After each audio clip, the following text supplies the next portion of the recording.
Part 3, Turning a Federal Period Finial. For woodworking DVDs, furniture drawings, tools, and project articles, please visit my website at www.americanfederalperiod.com/woodshop.html. There's nothing particularly challenging about the lower section of this finial. Probably the most difficult part is where you have to use that very small parting tool right in this area, but you have a straight section for the base, the parting tool cut, a bead, a fillet, a cove, another fillet, and another bead. Now the beads are a little bit challenging in that you can't use the skew or the fingernail gouge to cut those. They're just too small. You have to actually use the parting tool to form those.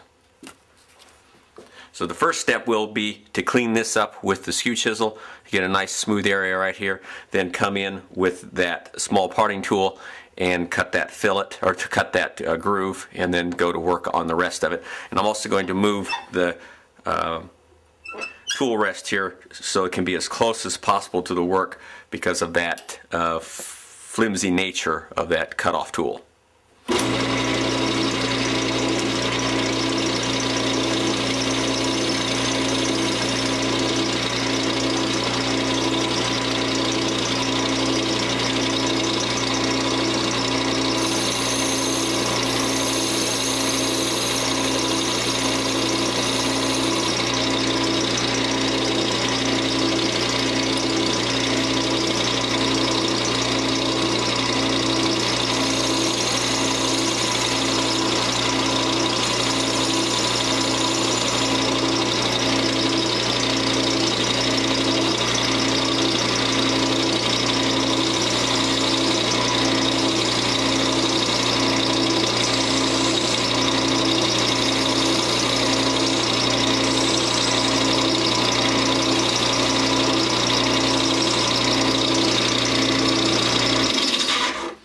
That cove is a little bit difficult too, because if you can't just take this this is a 1/4 inch fingernail gouge, you can't just take and push it straight in because it's going to grab. You have to cut up on the side and then roll, and you're going to have that difficult transition at the bottom. You don't want to have a step there.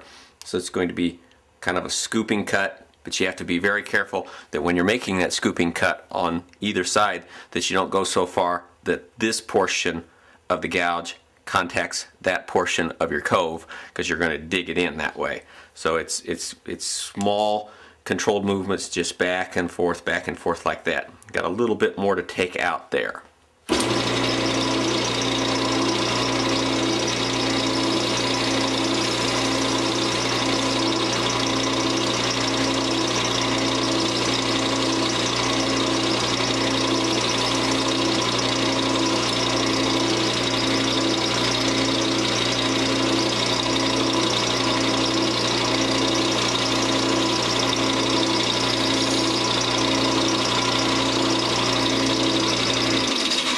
Now that just established the fillet at the bottom and the top of the cove, and now this piece here needs to be rounded over to make a bead, and so does this. This one's going to present the biggest challenge because that's quite small there. But to do that, I'm going to use the parting tool and just come in here, barely make a cut, and then just roll it over, roll it over, roll it over, and roll it over. You'll see that right now.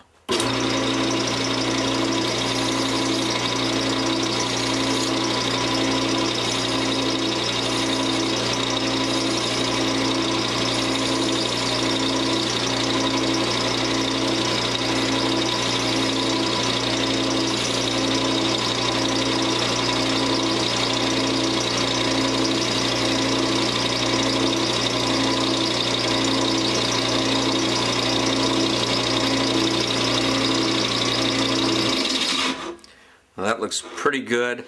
I'm not completely satisfied with the way this looks right here. I've got this fillet too large and not as well defined a cove as I would like, so I'm going to go back and use the 1/4 inch fingernail gouge and fix that.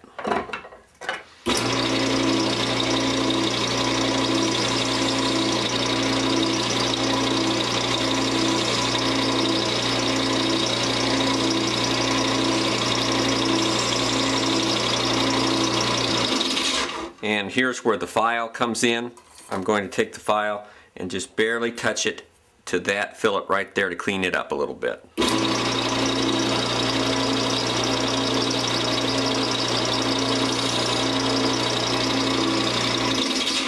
I actually decided to put it on that fillet right there too, just to help clean that up. Now you can't see it on the camera, but in person that has made a tremendous difference in how crisp these profiles are.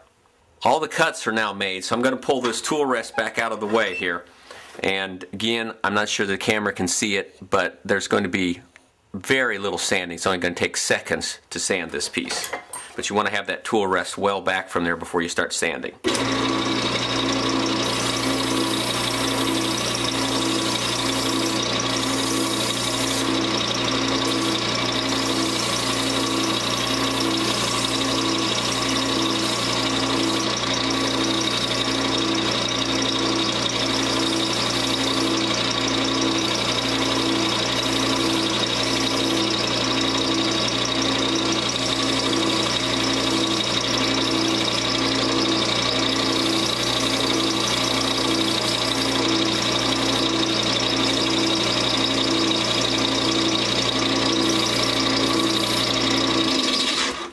I'm not completely happy with this shape right here. I think it needs to be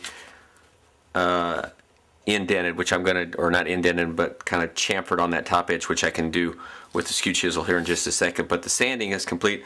Now I'm going to get a handful of the chips and burnish the piece.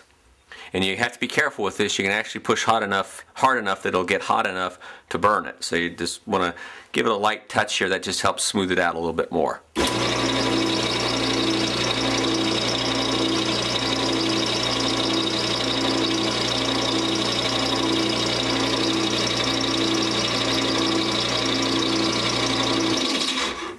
Now I can put the tool rest back up close here, and there's one final step that I want to do other than that chamfering right there.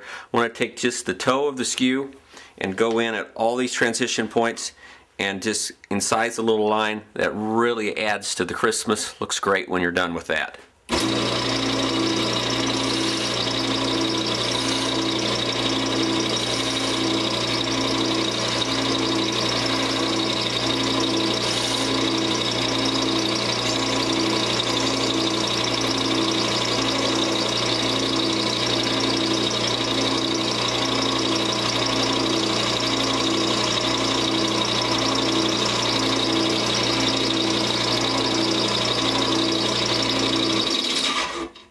You know, now that looks really good there. Now the final step is to part it off the end here, and have to hold my hand underneath like that to support it as I go back, kind of making almost like a chopping down a tree type of a cut. Cut in a little bit here, cut in a little bit here, a little bit there, and a little bit there, till you come to a fine point. And the object is to have it to come to a finest point as possible, but there's going to be some sanding no matter how careful you are.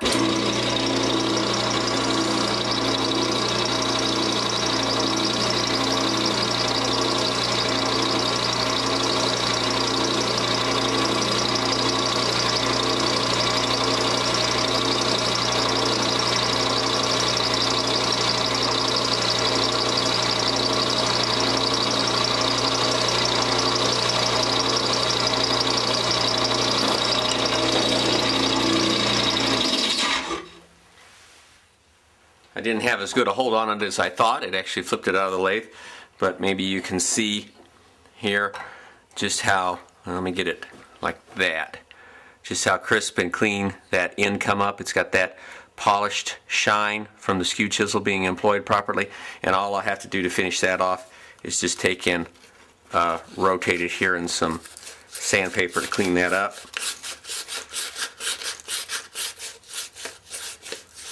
And burnish it with a few little chips. Let's see if I can get a handful of chips here. Yeah. And now it'll have a texture that matches the rest. Let me pull that tool rest out of the way and give an overview of it here and compare it to the photo, the drawing. There's you know, minor variations. I think my neck could have been a little bit thinner on this one, but it's not too far off.